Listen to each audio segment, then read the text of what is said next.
Good morning, everyone. So, I just want to share this very encouraging verse na talaga namang napaka-applicable and timely na message ng Lord today. This is from 1 John chapter 4 verse 4. It says, "You, dear children, are from God and have overcome them, because the one who is in you is greater than the one who is in the world." This is Apostle John preaching. And let us study, let us meditate on this passage. So this insights or itong mga pangungusap ng Panginoon, syempre po these are I will rely on the Bible and not on my own understanding. So I still did study, a research, syempre para hindi ako magkamali kasi mahirap mag-interpret ng Bible ng mali ang context. Yan. So basahin natin ano ba yung context ng 1 John chapter 4. So yan sa 1 John chapter 4, si Apostle John, he wrote this letter to believers to strengthen their faith and warn them about false teachers. So most of you are very particular and familiar siguro kayo about sa trending ngayon sa SOCMED, sa TikTok, si Tetelestay at si Sister Christine na nagkaroon ng debate last time, argument about sa theology, eschatology, about rapture or end times. So yan, 'di ba kinall out ni Christine yung mga false teachers daw na yung mga nagshi-share, yung mga mga evangelists ng social media like si Tetelestay, sila Ian Akda, sila Gab Bueno, si Jai Vlogs, marami siyang binanggit. So, how can we discern talaga ang mga false teachers? So, it is a very bad accusation of someone, especially when you are judging them just because of that piece of knowledge na yun yung kanilang pananaw, pero na-judge yung whole Christianity nila because of it, 'di ba? Even the genuineness of their faith. So, in 1 John, how can we discern the false teachers daw? So, by testing the spirits, knowing what is from God versus not. So, ito yung importante na kailangan talaga na nag-aaral tayo ng scripture. Kasi it is the final authority. Bible is the final authority. Even pwede kang may masabing hindi tama na taliwas sa sinasabi ng Bible. So, we must really be very careful kasi accountable tayo kay Lord doon. So, yan nga. Malalaman mo naman kung galing kay God, kung may peace ka, 'di ba? When that person is preaches, or para mas maganda, talagang isik mo yung talaga mismo yung Bible. Basahin mo kung ano yung sinasabi doon. Ayan, false prophets who spread wrong teachings about Jesus. So, winawarningan niya ni Paul, the assurance that God's Spirit lives in true believers. So, yung verse 4 na yan, it is actually an encouragement, even though there are many false teachings in the world, yung mga believers or yung mga followers ni Jesus, they don't need to fear because God inside them is greater than any evil influence outside. So we are now jumping into the scripture study or SOAP study ng 1 John. Yun yung context ng 1 John chapter 4 verse 4. So yun nga, sinabi nga dito, and ang observation, ang believers, they are called of God. You are of God. So galing kayo sa Diyos. So nilalang kayo ng Diyos, kayo ay mga anak ng Diyos. So tayo ay, we belong to God. Little children shows God's care and relationship with us. Little children, bakit tayo define as little children, yung mga believers? Kasi 'di ba ang bata, sino sa inyo may mga anak, like me? Ang anak ko 9 years old na yan, pero napaka-dependent pa rin sa akin. Para bang napakasarap ng buhay nila, may magulang silang nag-aasikaso sa kanila, na alam nila, they have nothing to fear, they will never be forsaken, kasi may magulang sila. So parang ganun. So ang isang tunay na believer is parang ang faith niyan is childlike faith. Nagre-rely ka, full dependence ka kay God. Diba?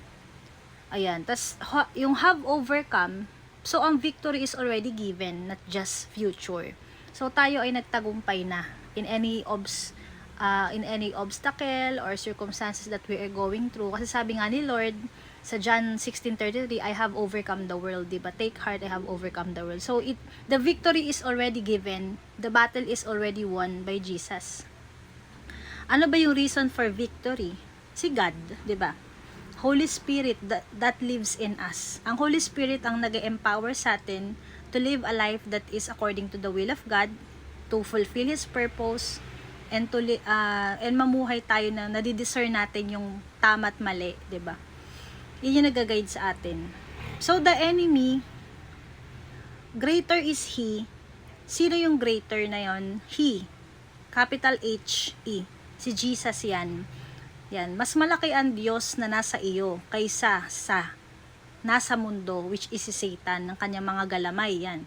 The enemy, the world, false spirits, evil influences is not greater than God. So hindi lang yung si Satan, ang world, yan, yung mga false teachers ba?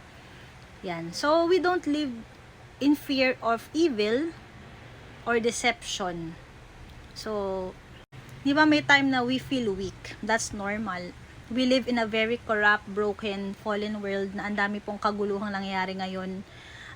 Actually, napakabigat po ng mundo ngayon. Ang gulo na ng mundong ginagalawan po natin. And these are all birth pangs sa pagdating ng second coming ni Jesus.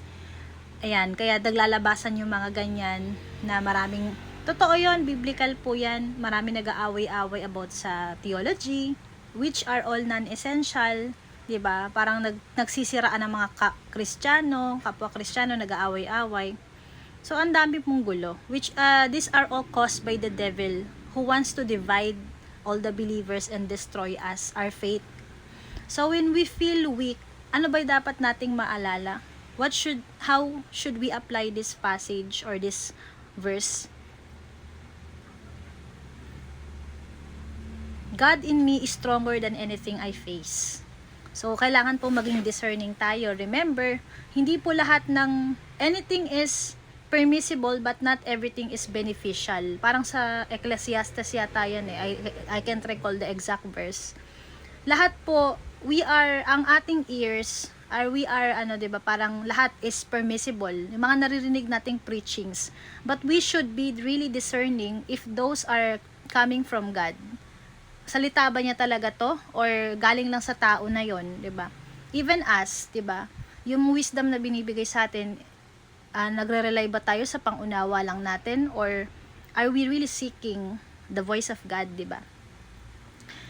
Ayan, mahirap po kasi na meron tayong mga nagiging wisdom na usually nagiging sarado ang utak natin. Like yung girl na yon na naniniwala lang siya sa sarili niyang knowledge na yon, but wala pala siyang nagme-mentor sa kanya. Wala naman siyang discipler or wala siyang church yata, I'm not sure pero parang ganun. So, ang pride, it will destroy really yung ating relationship kay God.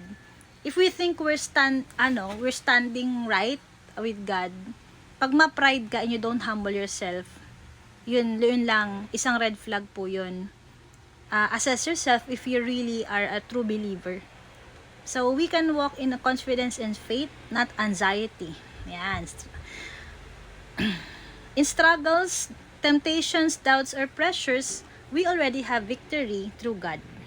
So, we should thank the Lord that we belong to Him, diba? And we should always remember na mas makapangyarihan si Jesus na nananahan sa atin. Hindi tayo nag-iisa kasi ang Diyos na nasa atin ay mas makapangyarihan kaysa sa anumang kinakaharap natin. Kailangan ko tong i-recite pa ulit-ulit sa sarili ko. Kasi, yes, I also have anxiety attacks. I'm not perfect.